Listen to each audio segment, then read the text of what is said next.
Acting principal विजय sir, वर्दी staff members, जैसा कि अभी जीके क्वेश्चन से भी पता चला है कि संविधान दिवस 26 नवंबर को मनाया जाता है और कल ही संविधान दिवस था।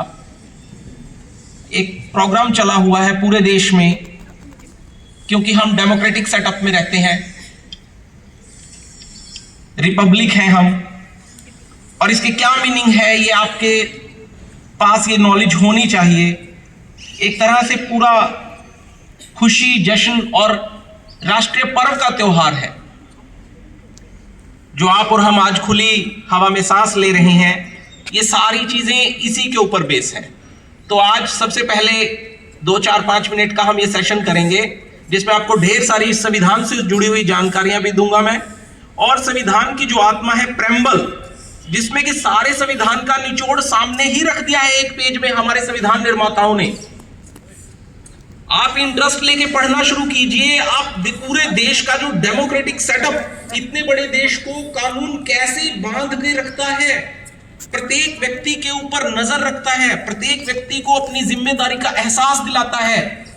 कितना गजब, कितना कमाल का और कितना फ्लेक्सिबल संविधान बनाया है। इतनी चीजें आपके लिए पढ़ने की हैं, इतनी चीजें आपके लिए जानने की हैं, समझने की हैं। आपके पास, मैं समझता हूं, समय नहीं होना चाहिए अच्छे विद्यार्थियों के पास। इतनी खूब और इतनी खूबसूरत चीजें आपकी बुक्स में भरी पड़ी हैं। तो जो पूरा संविधान है, जैसा अभी बच्ची ने बताया, ये संविधान क्या रोल करता है, पहले मैं जरा बता देता हूं। किसी भी देश के शासन व्यवस्था को चलाने के लिए कुछ नियम, कायदे, कानून बनाने पड़ते हैं। बहुत सारे देशों में रिटर्न फॉर्म में है, बहुत सारे देशों में रिटर्न फॉर्म में नहीं है, लेकिन जो भी फॉर्म हो, नियम, कायदे, कानून के बिना कोई संस्था, कोई देश नहीं चल सकता है। ठीक ऐसे ही इस देश को चलाने के लिए, क्योंकि दुनिया की बड़ी आबादी यहां रहती है, दुनिया का हर 5वां आदमी भारतीय है।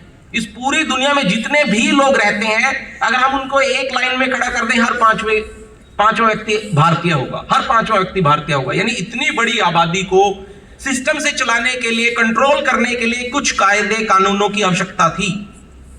और ये कायदे कानून देश में 1772 में बनने शुरू हुए, अंग्रेजों के टाइम से।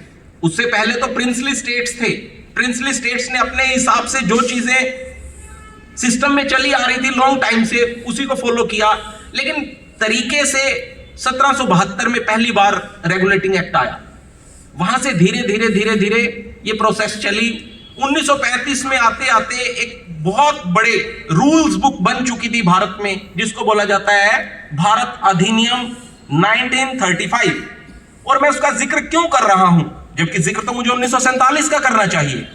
तो मैं आपको बता देना चाहता हूं, जो 1935 के अधिनियम के पार्ट्स थे, 255 नियम उसमें से हमारी संविधान सभा ने एज इट इज कॉपी कर लिए थे। उनको यह महसूस हुआ कि ये जो आर्टिकल्स बने हुए हैं, ये जो क्लॉजेस हैं, इनकी आवश्यकताएं बिल्कुल प्रासंगिक हैं और हमारे देश में इनकी बहुत गहरी जरूरत है। अभी आपने जो देखा कोरोना पीरियड के अंदर, हमने एक नया शब्द सुना, क्वारंटीन, कि कोई संक्रामक रोग फैल जाता है, उस अवस्था में क्या किया जाता है। तो आपकी जानकारी के लिए बता दूं, यह भी आजादी से पहले का ही बनाया हुआ है। उस चीज को हमने कॉपी किया वहीं से, बिल्कुल सही था। तो हमारे संविधान निर्माताओं ने 255 क्लोज, जो आज 395 अनुच्छेद है, उसमें से 255 तो एज इट इज कॉपी करे। लेकिन ऐसा नहीं है कि ऐसे ही कर लिए, बहुत गहन अध्ययन किया कि इनकी जरूरत है भारतीय समाज को। फिर आ जाते हैं हम 1946 में, जब देश के अंदर इंटरिम गवर्नमेंट सेटअप हुई और लॉर्ड माउंटबेटन और इंग्लिश गवर्नमेंट ने, ब्रिटिशर्स ने यह बोला कि आप इस देश को चला भी सकते हो जैसे हम चला रहे हैं, 200 वर्षों से चला सकते हो। जी चला सकते हैं। तो भैया हमारे रहते रहते जरा तुम एक कॉन्स्टिट्यूशन असेंबली तो बनाओ। और कॉन्स्टिट्यूएंट असेंबली बनी। कितने मेंबर्स हुए उस समय? 389 मेंबर्स, 292 सदस्य लिए।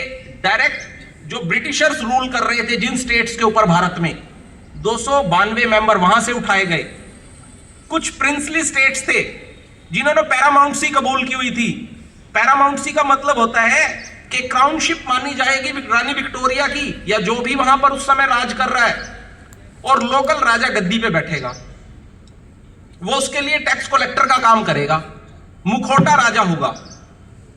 वो प्रिंसली स्टेट थे भाई, डायरेक्ट हम आपसे लड़ेंगे नहीं क्योंकि हमें पता है रिजल्ट क्या होगा अगर हम लड़ेंगे तो हमें आपकी क्राउनशिप मंजूर है और आप जो ऑर्डर कहेंगे हम वो ऑर्डर करेंगे, लेकिन हमें गद्दी से मत उतारिए, डिथ्रॉन मत करिए। तो 93 मेंबर लिए प्रिंसली स्टेट से, और 4 मेंबर हुए जहां पर कमिश्नर्स बैठते थे, जैसे दिल्ली, बॉम्बे, मद्रास, कलकत्ता। 4 मेंबर वहां से आए तो कॉन्स्टिट्यूंट असेंबली बनी 389 लोगों की। 389 लोगों ने लंबी स्टडी करी। ऐसा नहीं है सभी का बहुत अच्छे से योगदान रहा, लेकिन क्योंकि सभी लोग सारी एक जैसी जिम्मेदारी नहीं उठा सकते, तो उनमें से जो भी कैपेबल था 6 प्रकार की कमेटियां बनी। उसमें से सबसे इंपॉर्टेंट कमेटी थी ड्राफ्टिंग कमेटी, जो उसको ड्राफ्ट, जितनी सारी चीजें वहां इकट्ठी हो रही थी उनको एक बुक की शेप में लेके आए, एक सीक्वेंस में लेकर के आए। उस सीक्वेंस में हमारे डॉक्टर अंबेडकर उस कमेटी के चेयरमैन बने, और उनके साथी BN राव। उस पूरी संविधान सभा में पढ़े लिखे लोग थे, वकील थे, ऐसी बात नहीं है, लेकिन इनका तो जवाब ही नहीं था इन 2 लोगों का, डॉक्टर BR अंबेडकर और BN राव का। ये कानून के भी बड़े गहरे समझ जानकार लोग थे। ड्राफ्ट कमेटी ने ड्राफ्ट बनाया। 9 तारीख को पहली बार बैठे। 9 नवंबर 1946 को पहली बार दिल्ली में मीटिंग होती है। 11 नवंबर को, जैसा इस बच्ची ने अभी पूछा कि संविधान सभा के परमानेंट स्थायी अध्यक्ष कौन थे, इसका मतलब कोई अस्थायी भी रहा होगा, अस्थायी भी रहा। सच्चिदानंद सिन्हा जी जो सीनियर मेंबर थे हाउस के, उनको मेंबर चुना गया कि आप जब तक इसका परमानेंट कोई अध्यक्ष नहीं चुना जाता, आप इसको चेयरमैनशिप आपके पास है। 11 तारीख को ही फैसला करते हैं अगली मीटिंग में कि राजेंद्र प्रसाद, बाबू राजेंद्र प्रसाद, जो बाद में भारत के राष्ट्रपति भी बने, प्रथम राष्ट्रपति, उनको संविधान सभा का अध्यक्ष चुना गया। और 13 तारीख से संविधान सभा ने फिर काम करना शुरू किया, 13 नवंबर 1946 से। अब करते करते करते सारी बातें हो गई हैं, सारा सेटअप हो गया है। आखिरी में सारी चीजें डॉक्टर अंबेडकर और BN राव और उनकी टीम ने मिलकर, और बाकी लोगों ने भी डिस्कशन की। 114 मीटिंग्स हुई, 114 मीटिंग्स हुई 2 साल 11 महीने और 18 दिन में। लंबी लंबी मीटिंग्स हुई, डिस्कशन हुआ, हर पहलू पे हुआ, विचार बताए गए। कुछ लोग सहमत नहीं थे, तब सहमत किया गया। बहुत सारे बच्चों को ये गलत फहमी रहती है, कई बार पूछते हैं भारत की राष्ट्रभाषा कौन सी है, बच्चे एकदम से तबाक से कहते हैं कि हिंदी हमारी राष्ट्रभाषा है। गर्व करना चाहिए। ये संविधान सभा का ही पॉइंट है, वहीं से मुझे याद आ गया, मैं बताता चलूं 1 सेकंड में। क्योंकि भारत के अंदर लगभग 42% आबादी हिंदी बोलती है, 58% गैर हिंदी भाषी हैं। और जब हमने उनको रियासती मामलों के जब मंत्रालय बना, जिसके कि मंत्री बने, भारत के उप प्रधानमंत्री भी रहे वो सरदार वल्लभ भाई पटेल और VK मेनन, इन दोनों लोगों ने, वो उस मंत्रालय के सचिव थे, इन दोनों लोगों ने गैर भाषी प्रिंसली स्टेट्स को भारत के झंडे तले जब लेटर ऑफ एक्सेशन पे साइन करवाया, एक्सेशन का मतलब होता है विलीनीकरण, विलीनीकरण के पत्र पर जब साइन हुए तो कुछ चीजें उनकी भी समझनी पड़ रही थी, क्योंकि कल्चर अलग है। बंगाल के व्यक्ति का कल्चर अलग है राजस्थान के व्यक्ति से, केरल के व्यक्ति का कल्चर अलग है हिमाचल के व्यक्ति से, पंजाब के व्यक्ति का कल्चर अलग है उड़ीसा के व्यक्ति से। एक झंडे के नीचे लेके आना था उनको। अगर हिंदी वहां थोप दी जाती तो भारत टुकड़े हो सकता था भाषा के नाम पर। इसलिए इसका बीच का फार्मूला निकाला गया कि हम हिंदी को राजभाषा का दर्जा दे रहे हैं। संविधान के आर्टिकल 343 में, जो अभी मैंने 395 अनुच्छेद बताए हैं, अनुच्छेद 343 आप चेक कर लेना, राजभाषा से जुड़े हुए मुद्दों का आर्टिकल है। उसके अंदर यह बताया कि राजभाषा हिंदी रहेगी और बाकी सभी राज्यों को अपनी खुद की राजभाषा डिसाइड करने का हक है। क्योंकि वहां पर झगड़ा हो गया था बड़ा जबरदस्त, गैर हिंदी भाषी बोलने लगे कि हमें समझ नहीं आती है। इस तरह तो भारत के टूटने का खतरा उसी समय बन गया था। इतनी मुश्किल से तो उसको जोड़ा है स्वतंत्रता सेनानियों ने, इतना लंबा संघर्ष किया, तब यह आर्टिकल जुड़ा कि हिंदी को राजभाषा और सभी कंसर्न राज्य अपने अपने हिसाब से राजभाषा अपने क्षेत्र की बना सकते हैं। अब सारी बातें होने के बाद उस बुक का एक पेज बनाना होता है, जिसे बोला जाता है प्रस्तावना, प्रेम्बल, उस पूरे पेज में, उस पूरे संविधान की झलक होती है कि हमने अंदर इतने जो पेज लिखे हैं, इतनी जो स्टोरीज के अंदर लिखी है, उसका क्या मतलब है। उस एक पेज में वो निचोड़ डालना होता है, एक्सट्रैक्ट डालना होता है।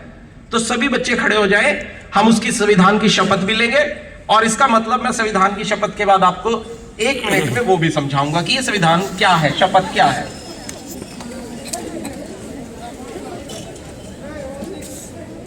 सभी बच्चे संविधान की प्रस्तावना की प्रतिज्ञा की लेने के लिए हाथ आगे करें और मिलके हम सभी बोलेंगे, हम भारत के लोग भारत को एक संपूर्ण प्रभुत्व संपन्न, समाजवादी, पंथ निरपेक्ष, लोक गणतंत्रात्मक गणराज्य बनाने के लिए तथा उसके समस्त नागरिकों को सामाजिक, आर्थिक और राजनीतिक न्याय, विचार, अभिव्यक्ति, विश्वास, धर्म और उपासना की स्वतंत्रता, प्रतिष्ठा और अवसर की समानता प्राप्त कराने के लिए तथा उन सब में व्यक्ति की गरिमा और राष्ट्र की एकता और अखंडता सुनिश्चित करने वाली बंधुता बढ़ाने के लिए दृढ़ संकल्प होकर अपनी इस संविधान सभा में आज तारीख 26 नवंबर 1949 को अतद द्वारा इस संविधान को अंगीकृत, अधिनियमित, आत्मसमर्पित करते हैं। जय हिंद। तो इसमें कितने के ऊपर जो भी फैसले होंगे भारत की जनता के द्वारा चुने हुए प्रतिनिधि लेंगे। मतलब भारत अब हर मामले में खुद मुख्तारी करेगा, किसी की तरफ नहीं देखेगा। आज से पहले भारत के निर्णय कौन ले रहा था? ब्रिटिशर्स। जोड़ दिया कि अब नहीं, अब भारत के लोग अपने नुमाइंदों को जो संसद में भेजेंगे वो इस भारत का मुस्तकबिल लिखेंगे, वो इस भारत की जो भविष्य है उसको तय करेंगे। इसके साथ जो मॉडल अपनाएगा भारत वो होगा समाजवादी मॉडल। अब ये समाजवादी मॉडल क्यों लिखना पड़ा यहां? समाजवाद की धारणा है जहां सभी लोग बराबर हों, जितने भी संसाधन है देश के उन सभी के ऊपर देश के लोगों का हक होगा। भारत ने वो व्यवस्था अपनाई। तीसरा, भारत पंथ निरपेक्ष रहेगा। मतलब भारत के अंदर सभी धर्मों का बराबर सम्मान किया जाएगा। भारत की सरकार किसी धर्म को प्रोजेक्ट नहीं करेगी, किसी को प्रोटेक्ट नहीं करेगी, उसके लिए सभी बराबर है। चाहे कोई हिंदू है, मुसलमान है, सिख है, ईसाई है, यहूदी है, पारसी है, जैन है, बौद्ध है, ये सभी के सभी जितने मैंने लिए, भारत में आबादी रहती है सभी की, तो सभी लोग भारत में एक समान अधिकारों के साथ रह सकते हैं क्योंकि भारत ने सेकुलर मॉडल अपनाया। तीसरा, भारत ने करा लोकतंत्रात्मक प्रणाली कि भारत के ऊपर शासन करने वाले इलेक्टेड होंगे। किससे? नॉमिनेटेड नहीं होंगे, इलेक्टेड होंगे जनता के द्वारा। ये वाली व्यवस्था अपनाई। और तीसरा, इसके बाद जो हमने सबसे इंपॉर्टेंट चीज अपनाई वो अपनाई कि हम रिपब्लिक बनेंगे, गणराज्य बनेंगे। अब गणराज्य का क्या मतलब है कि जहां शासन अध्यक्ष का पद पैतृक ना हो। अब भारत का शासन अध्यक्ष कौन है? पूरा शासन किसके नाम पे चलता है? भारत के राष्ट्रपति जी के नाम पे चलता है। भारत के राष्ट्रपति को भी, जो इतने बड़े देश के भूभाग का, इतने लोगों का सेना नायक है, इतने लोगों का अधिनायक है, उसको भी पैतृक पद की मंजूरी नहीं है, उसको भी चुनाव में जाना पड़ेगा।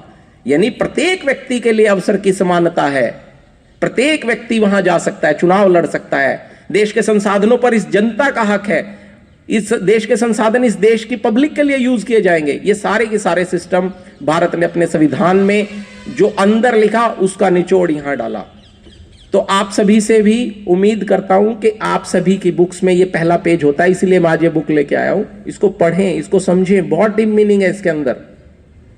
और इस देश की आज़ादी में उन लोगों ने ये सोचा था, ये सोच के कुर्बानियां दी थी। रुक जाओ भैया एक सेकंड बस।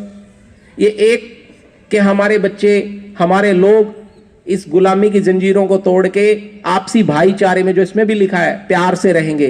तो आप बच्चों से भी हम यही उम्मीद करते हैं कि आपके अंदर, हर पूरे भारत में हर विद्यालय यही काम करता है कि आपके अंदर अच्छे मानवीय गुण, अच्छा मानव संसाधन बनाएं हम आपको, आपके अंदर ये सारी वैल्यूज आपके अंदर डालें, आपके अंदर चैनलाइज करें। तो उम्मीद करता हूं कि आप सभी लोग इन चीजों का वैल्यू और मीनिंग समझते हुए अच्छे नागरिक बनने की तरफ बढ़ेंगे। जय हिंद।